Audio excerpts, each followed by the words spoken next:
My new book is coming out in a couple of weeks. It's called Create, Connect, Repeat. This is it. It's a music business book, music business, music marketing, talking about all things about creating systems to kind of build a creative life and not just waiting around to see kind of what comes your way, but building something that's sustainable and using all the tools that are out here today to make those things possible. So hopefully you'll be able to pick it up. It comes out on April the 5th. Congrats on the book. Does your new book have graphics, photos, data, charts, or it's mainly words? It's mainly words. There's a couple of charts in the back, a couple of worksheets, but it's mostly about creating your own systems more so than it is about a bunch of charts or data analytics or something like that.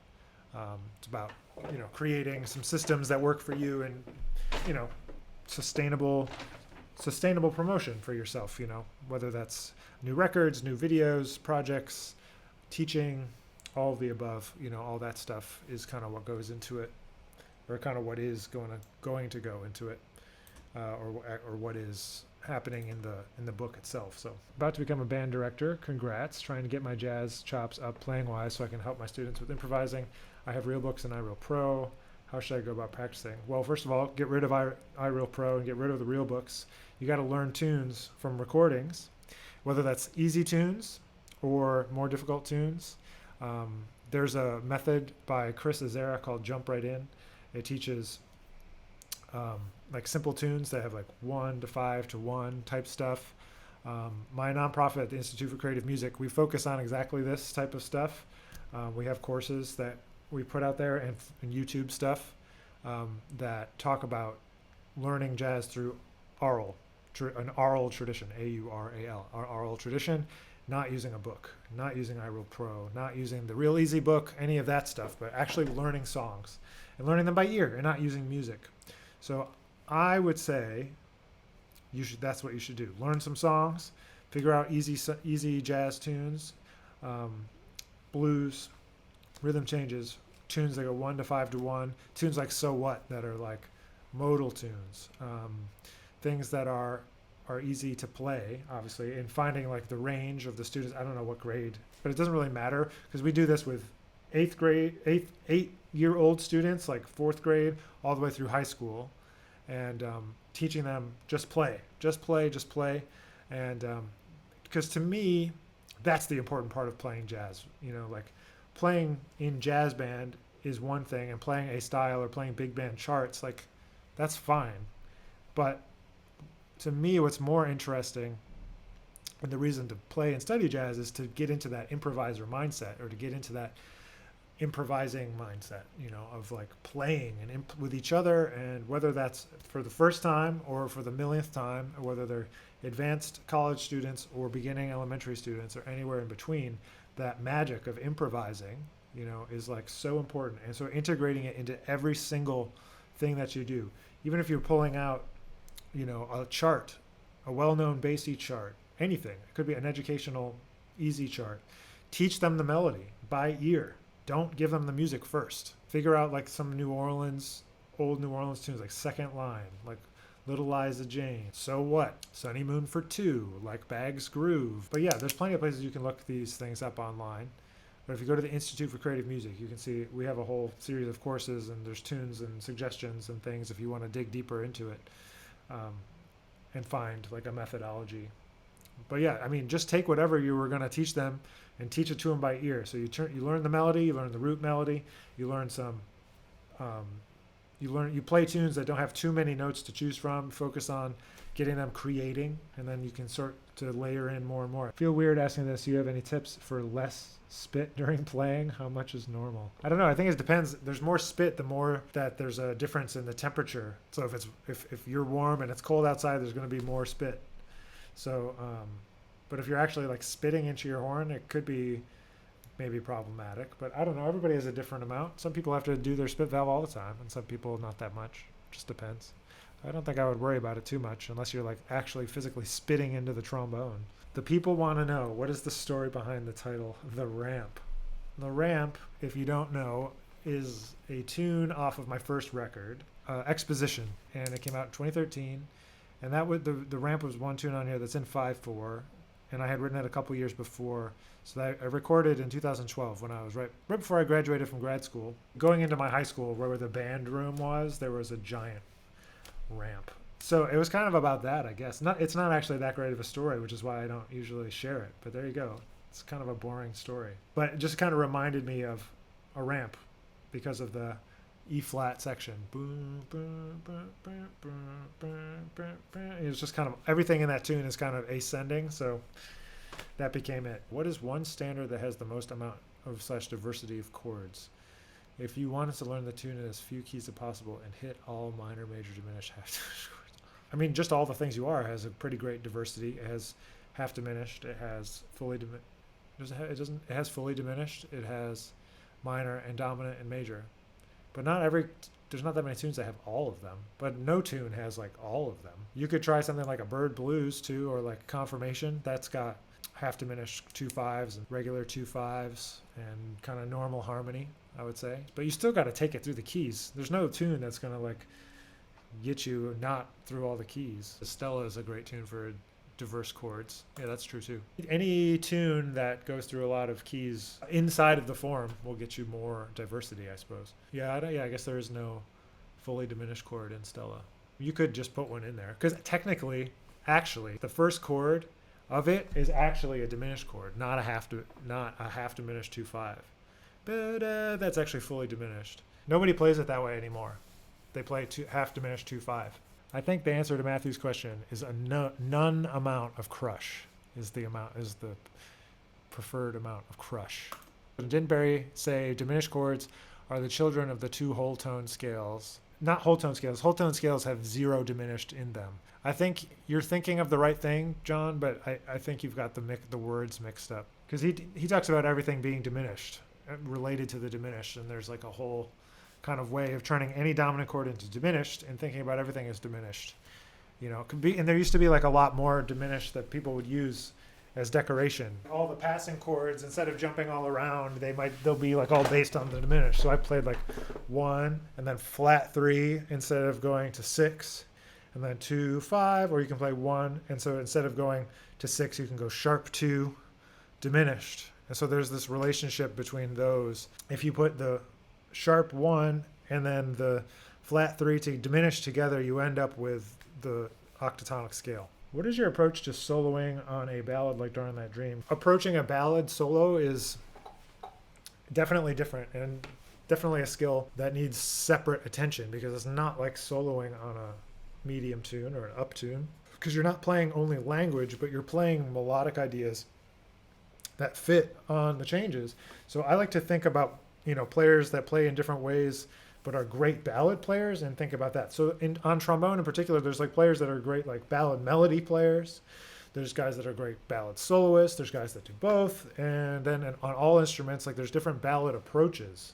So I like to think about that, like having a totally different approach to playing ballads. Bill Evans, real gentle kind of ballad approach, right? Versus Coltrane, very active ballad approach. Versus Curtis Fuller, very much a melodic ballad approach. So you kind of finding a different approach to playing and then just really being attentive to playing the shape of the harmony. So when I'm talking about looking at the harmony and stripping it down to like, what is the shape of the tension and release within the form? So maybe that sounds kind of weird or foreign, but like, so when you look at all the chords in Darn That Dream, where do they lead to? Where's the apex? Ba-dee-do, da-dee-do, do-dee-do, da-da-da, bo-dee-do, builds to there, and then it kind of chills. Bo-dee-da-da-da-da-da, diddle-do-do-do-dee-dee-dee-dee, right? And then it repeats. So you got to build harmonically, melodically, activity-wise. You're building tension to match on top of the activity of the harmony. So boo bee boo, you should be building interest. Boo dee doo, building interest. Boo doo dee doo doo doo doo doo dee doo dee dee dee dee dee, and then you got to wind it down. Doo dee dee doo doo doo doo doo dee dee dee dee doo dee dee boo doo dee da boo doo dee dee dee boo doo dee dee dee dee. right? It comes to a close. So it's A, B, A tune. So the arc of it is kind of like build up halfway, come back down, build up more, come back down to a close, and then build into the bridge. And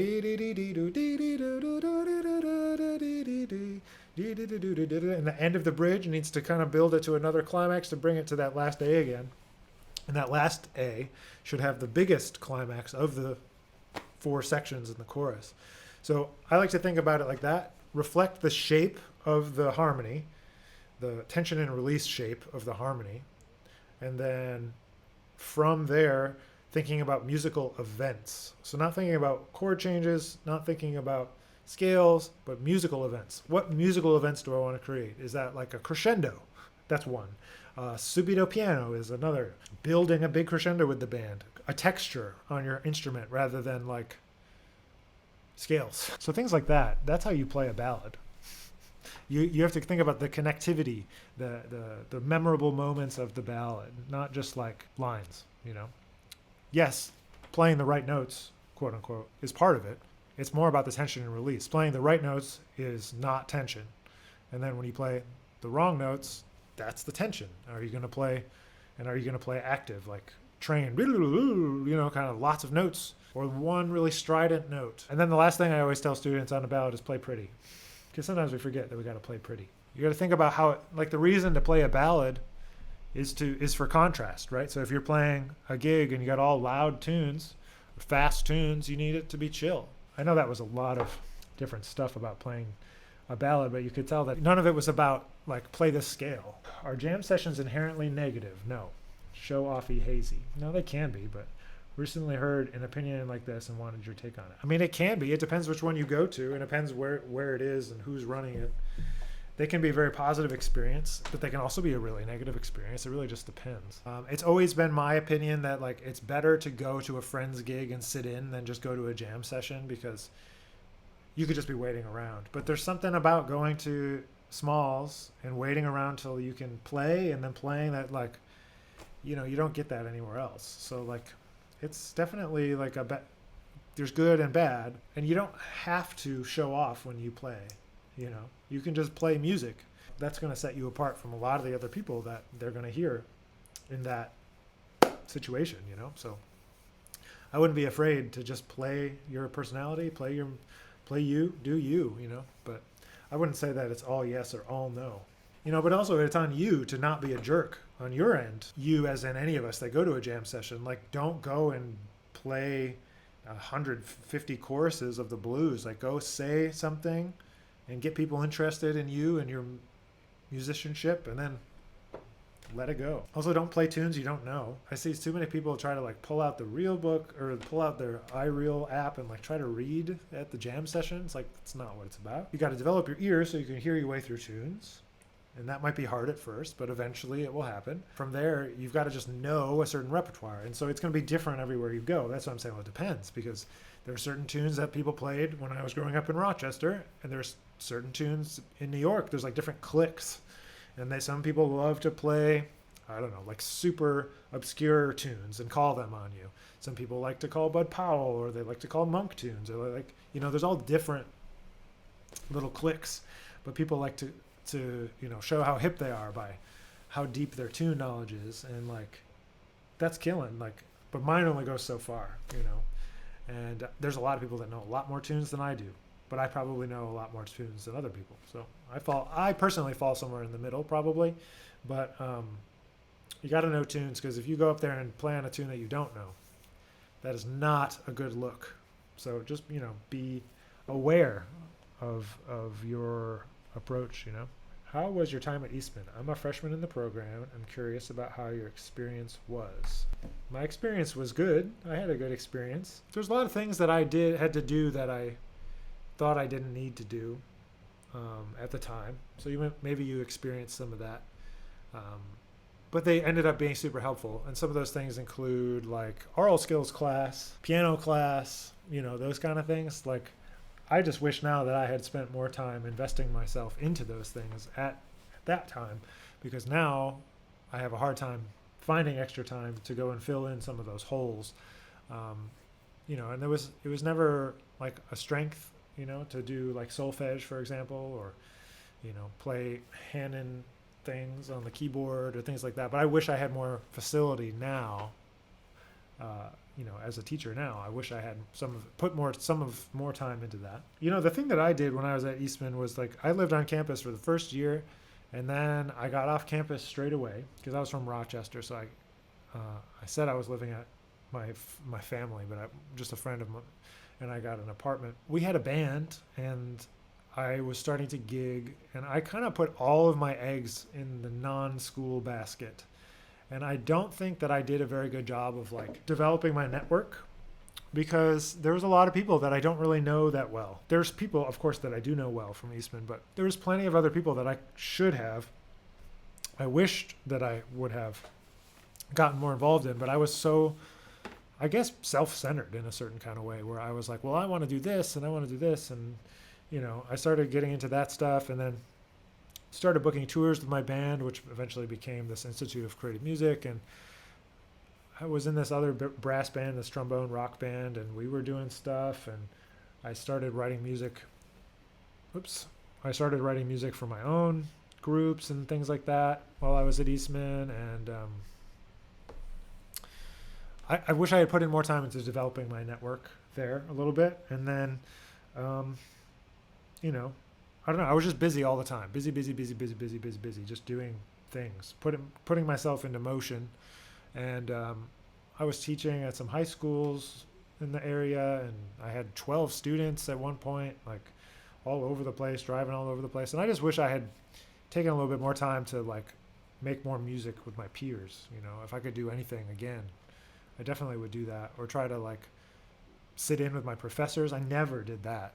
I never played with any of my professors really until like my last year there, or maybe I took a year off after school to work on grad school auditions, and that year I started playing with my professors a bit more. But I wish I had taken the opportunity to try to do that. Those are a couple things, man. Like I was just like, I was getting ahead of myself, too soon. Yeah, I just kind of jumped kind of too far forward too fast.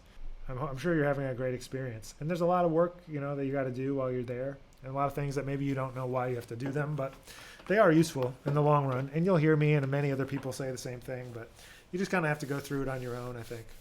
I think the same thing about, like the cost of college and things like that. Like you don't have any context for like what those dollars mean later, or like how much things pay, or like how you would pay off those loans and things like that. Like you just don't have any context. It's just like a number. It's like, oh, well, I'll just make money and pay it off or whatever. And so, yeah, if I could go back, I might make different decisions in terms of how I managed my time and money, but it is what it is now. So, we move on, we move forward and do the best we can. We'll be back next week. We're getting close. I know I keep saying this, but I actually saw the numbers. This is, I think, number 98 or 99. So we're going to kind of do 100 around this new book, Create, Connect, Repeat, kind of focus the Q&A around topics in music business around that April 5th, because that's a Tuesday coming up in just a few weeks. So if this is 98, then 99 will be next week, and that's what day? That's the 15th. If you didn't know, these episodes get released on also every week as podcast. So if you want to look for these things as a podcast, if you can't sit here and listen live every week, but you want to catch what's happening, just check that out. Just search Nick Finzer Audio Experience, and you can find that. These Q&As, and kind of some of the other YouTube videos that I do, educational, performance-wise. Sometimes it's just music.